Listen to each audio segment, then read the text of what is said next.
ओम श्रीमन्महागणाधिपतये नमः। ओम श्रीमन्महागणाधिपतये नमः। ओम श्रीमहासरस्वत्यै नमः। ओम श्रीमहासरस्वत्यै नमः। श्रीगुरुभ्यो नमः। श्रीगुरुभ्यो नमः।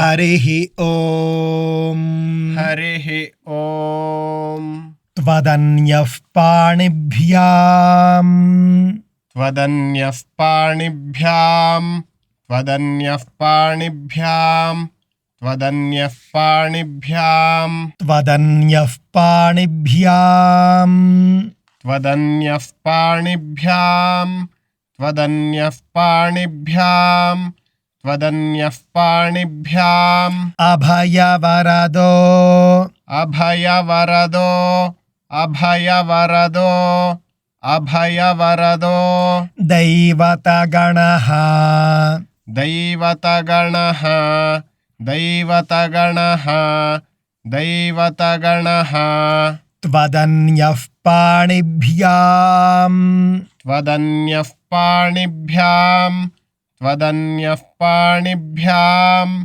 त्वदन्यः पाणिभ्याम् अभयवरदो अभयवरदो अभयवरदो अभयवरदो दैवतगणः दैवतगणः दैवतगणः दैवतगणः त्वमेका नैवासि त्वमेका नैवासि त्वमेका नैवासि त्वमेका नैवासि प्रकटित प्रकटित प्रकटित प्रकटित वराभीत्यभिनया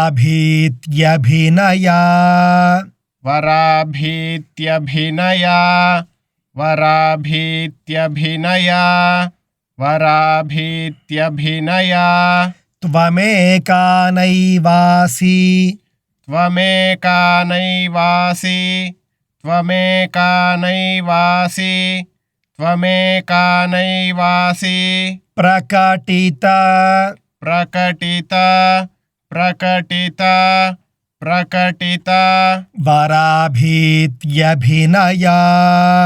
वराभीत्यभिनया वराभीत्यभिनया वराभीत्यभिनया भयात्रातुं दातुं भयात्रातुं दातुं भयात्रातुं दातुं भयात्रातुं दातुं फलमपि च फलमपि च फलमपि च फलमपि च वाञ्छासमधिकम् वाञ्छासमधिकम् वाञ्छासमधिकम् वाञ्छासमधिकम् भयात्रातुं दातुं भयात्रातुं दातुं भयात्रातुं दातुं भयात्रातुं दातुं फलमपि च फलमपि च फलमपि च फलमपि च वाञ्छासमधिकम् वाञ्छासमधिकम् वाञ्छासमधिकम् वाञ्छासमधिकम् शरण्ये लोकानां शरण्ये लोकानां शरण्ये लोकानां शरण्ये लोकानां तव हि चरणौ तव हि चरणौ तव हि चरणौ तव हि चरणौ एव निपुणौ एव निपुणौ एव निपुणौ एव निपुणौ शरण्ये लोकानां शरण्ये लोकानां शरण्ये लोकानां शरण्ये लोकानां तव हि चरणौ तव हि चरणौ तव हि चरणौ तव हि चरणौ एव निपुणौ एव निपुणौ एव निपुणौ एव निपुणौ त्वदन्यः पाणिभ्यामभयवरदो दैवतगणः त्वदन्यः पाणिभ्यामभयवरदो दैवतगणः त्वदन्यः पाणिभ्यामभयवरदो दैवतगणः त्वदन्यः पाणिभ्यामभयवरदो दैवतगणः त्वमेका नैवासि प्रकटितवराभीत्यभिनया त्वमेका नैवासि प्रकटितवराभीत्यभिनया त्वमेका नैवासि प्रकटितवराभीत्यभिनया त्वमेका नैवासि प्रकटितवराभीत्यभिनया भयात्रातुं दातुं फलमपि च वाञ्छासमधिकम्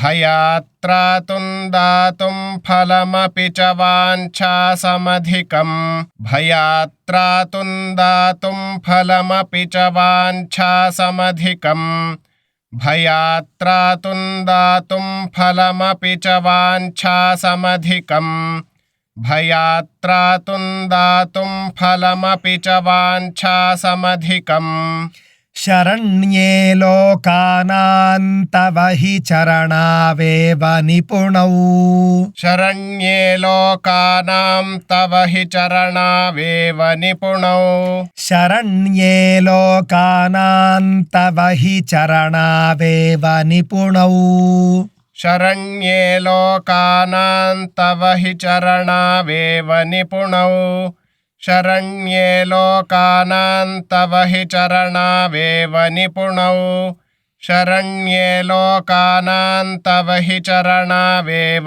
निपुणौ त्वदन्यः पाणिभ्यामभयवरदो दैवतगणः त्वदन्यः पाणिभ्यामभयवरदो दैवतगणः त्वदन्यः पाणिभ्यामभयवरदो दैवतगणः त्वदन्यः पाणिभ्यामभयवरदो दैवतगणः त्वमेका नैवासि प्रकटितवराभीत्यभिनया त्वमेका नैवासि प्रकटितवराभीत्यभिनया त्वमेका नैवासि प्रकटितवराभीत्यभिनया त्वमेका नैवासि प्रकटितवराभीत्यभिनया भयात्रातुं दातुं फलमपि च वाञ्छासमधिकम् भयात्रातुं दातुं फलमपि च वाञ्छासमधिकम् भयात्रातुं दातुं फलमपि च वाञ्छासमधिकम् भयात्रातुं दातुं फलमपि च वाञ्छासमधिकम् शरण्ये लोकानां तव हि चरणावेव निपुणौ शरण्ये लोकानां तव हि चरणावेव निपुणौ शरण्ये लोकानां तव हि चरणावेव निपुणौ शरण्ये लोकानां तव हि చరణావేవ నిపుణౌ. సౌందర్య లహరిలో 4వ శ్లోకాన్ని మనం ఇంతసేపు కూడా చెప్పుకున్నాం. ఆ శ్లోకం యొక్క ఉచ్చారణ ఎలా ఉంటుందంటే త్వదన్యః పాణిభ్యా త్వదన్యః పాణిభ్యామభయవరదో దైవతగణః దైవతగణః. పాణిభ్యా అన్నప్పుడు భ్యా ఒత్తు చెప్పాలి. త్వదన్యః పాణిభ్యా అన్నప్పుడు ఆ విసర్గను పెదవులతో పలకాలి. త్వదన్యః పాణిభ్యామభయవరదో దైవతగణః త్వమేకా నైవాసి ప్రకటిత వరాభీత్యభినయా త్వమేకా నైవాసి ప్రకటిత వరాభీత్యభినయా. భీ భీ రెండు కూడా ఒత్తులు చెప్పాలి. వరాభీత్యభినయా. భయాత్రాతుం దాతుం భయాత్ త్రాతుం దాతుం అని భయాత్రాతుం దాతుం ఇక్కడ త్రాతుం అన్న చోట నోరు మూసి పలకకూడదు. ఆ సున్నా త్రాతుం దాతుం అనాలి. నకారాన్ని ఉచ్చరించాలి. అక్కడ ఉన్నటువంటి సున్నా స్థానంలో ను అని నకారాన్ని ఉచ్చరించవలసి ఉంటుంది. భయాత్రాతుం దాతుం ఫలమపి చ అక్కడ నోరు మూయాలి. తరువాత వచ్చేటటువంటి అక్షరం ఫ కాబట్టి భయాత్రాతుం దాతుం ఫలమపి చ ఫ అనాలే కానీ చాలామంది ఇక్కడ తెలియక ఫ అంటూ ఉంటారు. ఫ పలకకూడదు, ఫలం అనాలి. భయాత్రాతుం దాతుం ఫలమపి చ వాంఛా సమధికం. వాంఛా ఛా ఒత్తు చెప్పాలి. వాంఛా సమధికం సమధికం శరణ్యే లోకానాం తవ హి చరణావేవ నిపుణౌ. శరణ్యే లోకానాం తవ హి చరణావేవ నిపుణౌ. ఇక్కడ కూడా శరణ్యే లోకానాం తవ అని చెప్పాలి. లోకానాం తవ అని చెప్పకూడదు. శరణ్యే లోకానాం తవ హి. లోకానాం అని ఉన్నటువంటి ఆ సున్నా ఉంది చూసారా, తవ అనే పదంతో కలిపినప్పుడు ఆ సున్నా నకారంగా మారి లోకానాం తవ అని చెప్పవలసి ఉంటుంది.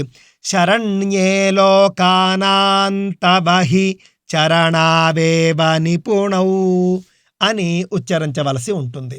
స్వస్తి.